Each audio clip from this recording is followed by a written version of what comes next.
दोस्तों, बात बहुत पुरानी है। प्राचीन तिब्बत के दूर दराज के गांव में बने बौद्ध मठ में काम करने वाला एक लामा अपने मुख्य मठ के प्रधान को पत्र लिखता है। उस पत्र में वह लिखता है कि कृपया इस बौद्ध मठ में एक लामा और भेजें, हमें उसकी सख्त जरूरत है।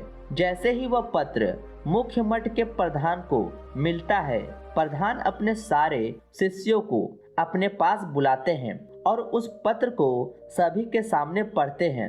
पत्र को पढ़ने के बाद वह निर्णय लेते हैं कि यहाँ से 5 लामाओं को उस बौद्ध मठ में भेजा जाएगा। यह सुन उनमें से एक लामा प्रधान से प्रश्न करता है कि 5 क्यों? वहाँ तो केवल एक लामा की जरूरत है।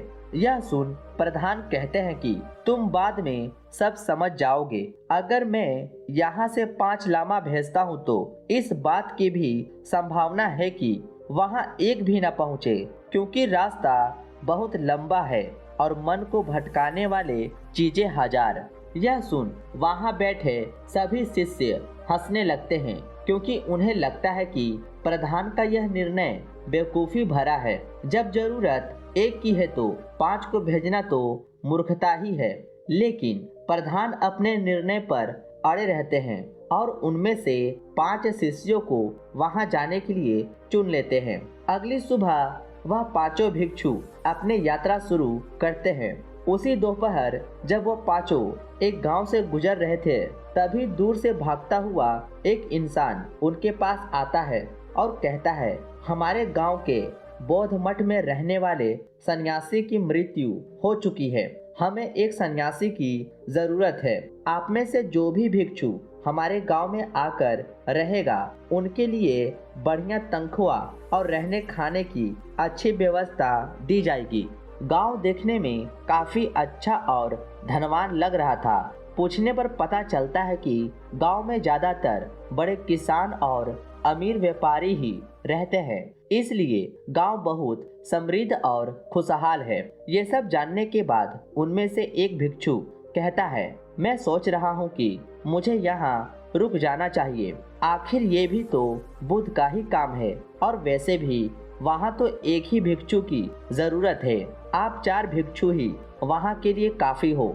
इतना कहकर वह 5वां भिक्षु उस इंसान के साथ गांव के मठ की तरफ चल देता है। इसके बाद वह 4 भिक्षु उस गांव से आगे बढ़ जाते हैं।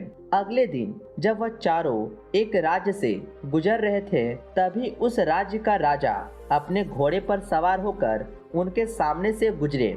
राजा की नजर उनमें से एक भिक्षु पर पड़ी, जो कि शरीर से बहुत मजबूत और देखने में बहुत आकर्षक था। राजा ने उन 4 को रोकते हुए कहा, मैं इस राज्य का राजा हूँ। मेरी केवल एक ही बेटी है और मैं अपनी बेटी के विवाह के लिए एक युवक की तलाश में हूँ। राजा ने उस सुंदर और मजबूत शरीर वाले भिक्षु की तरफ इशारा करते हुए कहा, मैंने अपनी बेटी के लिए जैसी युवक की कल्पना की थी, तुम बिल्कुल वैसे ही हो। क्या तुम मेरी बेटी के साथ विवाह करोगे? मेरी मृत्यु के बाद तुम ही मेरे इस राज्य के अकेले वारिस होगे। उस जवान भिक्षु ने सोचा कि ऐसा मौका फिर जिंदगी में दोबारा कभी नहीं मिलेगा। राजा की बात को मान लेने में ही बुद्धिमानी है। यह सोचकर उसने राजा की बात को स्वीकार कर लिया। उस चौथे भिक्षु ने अपने बाकी साथियों को अलविदा कहा और राजा के साथ घोड़े पर सवार होकर वहां से चल गया। अब वह बचे हुए 3 भिक्षु अपने मठ की प्रधान की बात को महसूस कर पा रहे थे। वे सभी आपस में बातें कर रहे थे कि प्रधान ने ठीक ही कहा था कि रास्ता बहुत लंबा है और मन को भटकाने वाली चीजें हजार। उन तीनों ने निर्णय लिया कि वह अपना सफर बहुत ही सावधानी पूर्वक पूरा करेंगे और ऐसी किसी भी चीज से अपने आप को भटकने नहीं देंगे। हालांकि अंदर से वो तीनों ही उन दोनों भिक्षुओं से जलन महसूस कर रहे थे जो उन्हें छोड़कर जा चुके थे। तीसरी रात वह तीनों भिक्षु अपना रास्ता भटक गए। बहुत ढूंढने पर उन्हें दूर से एक जलते हुए लैंप का प्रकाश दिखाई पड़ा, किसी तरीके से वे वहां तक पहुंचे। एक घर था जिसकी खिड़की पर एक लैंप लटका हुआ था। उन्होंने दरवाजे पर खड़े होकर आवाज लगाई तो एक लड़की ने घर का दरवाजा खोला। लड़की ने झुककर उन्हें नमस्कार किया और घर के अंदर आने के लिए कहा। जब वो तीनों घर के अंदर बैठ गए तो लड़की ने कहा, आप लोगों को भगवान ने भेजा है, क्योंकि मैं इस घर में अकेली थी और अपने माता पिता के लौटने का इंतजार कर रही थी, लेकिन वो अभी तक नहीं लौटे। मुझे अकेलेपन से डर लगता है। अच्छा हुआ कि आप लोग आ गए। कृपया आप लोग कुछ दिन के लिए यहीं रुक जाएं, जब तक मेरे माता पिता वापस नहीं आ जाते। लड़की ने उन तीनों को खाने के लिए खाना दिया और सोने के लिए बिस्तर। अगली सुबह उन तीनों को वहां से निकलना था, लेकिन उनमें से एक भिक्षु लड़की की विनम्र स्वभाव और उनकी सुंदरता पर मोहित हो गया था। उसने कहा, ये ठीक नहीं है, इस लड़की की माता पिता अभी तक वापस नहीं लौटे, इसलिए मुझे इसकी देखभाल के लिए यहीं रुकना पड़ेगा। जब इसके माता पिता वापस आ जाएंगे तब मैं खुद तुम्हारे पास आ जाऊंगा। उन दोनों भिक्षुओं ने उस तीसरे भिक्षु को समझाने की बहुत कोशिश की, लेकिन वह कुछ भी सुनने को तैयार नहीं था। अंत में उन दोनों को ही आगे की सफर के लिए निकलना पड़ा। अगली सुबह जब वो दोनों एक गांव से गुजर रहे थे, तब एक बड़ी भीड़ ने उन्हें घेर लिया, क्योंकि वह गांव नास्तिक लोगों का था जो किसी धर्म में विश्वास नहीं रखते थे। गांव के लोगों ने उन्हें चुनौती दी कि तुम ये सिद्ध करो कि जो भी तुम्हारे बुद्ध ने कहा है वह सब सत्य है।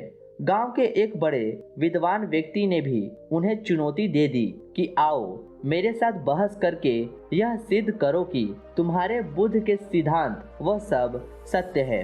उन दोनों में से एक भिक्षु ने गांव वालों की चुनौती को स्वीकार कर लिया। यह देख दूसरे भिक्षु ने समझाते हुए कहा, तुम यह क्या कर रहे हो और ना जाने इस काम में कितना समय लग जाएगा। हमें जल्दी से जल्दी उस मठ पर भी तो पहुंचना है।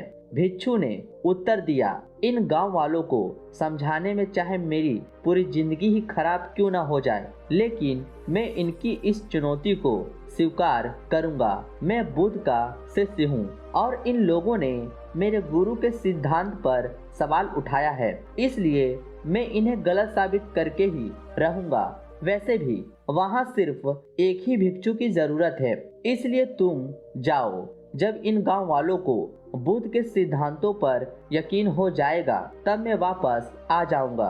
असल में यह चुनौती बुद्ध को नहीं बल्कि उस भिक्षु की अहंकार को लग गई थी, इसलिए वह वहीं रुक गया और अंत में केवल एक भिक्षु ही अपनी मंजिल तक पहुंच पाया। दोस्तों, अगर हम अपने जीवन में देखें तो हम पाएंगे कि बहुत से लोग अपने लिए बड़े बड़े लक्ष्य निर्धारित करते हैं और फिर उन लक्ष्य को पूरा करने की कोशिश भी करते हैं, लेकिन उनमें से बहुत थोड़े ही कम लोग होते हैं जो अपने लक्ष्य को पूरा कर पाते हैं। और इसका कारण यह है कि उनमें से ज्यादातर लोग अपने लक्ष्य प्राप्ति के रास्ते में आने वाली अटकनों से भटक जाते हैं। इसलिए अगर आप एक सफल इंसान बनना चाहते हैं और अपने लक्ष्य को पूरा करना चाहते हैं तो लक्ष्य प्राप्ति के मार्ग में आने वाली बाधाओं से विचलित होना छोड़ दीजिए, तभी जाकर आप अपनी मनचाही मंजिल को हासिल कर पाएंगे।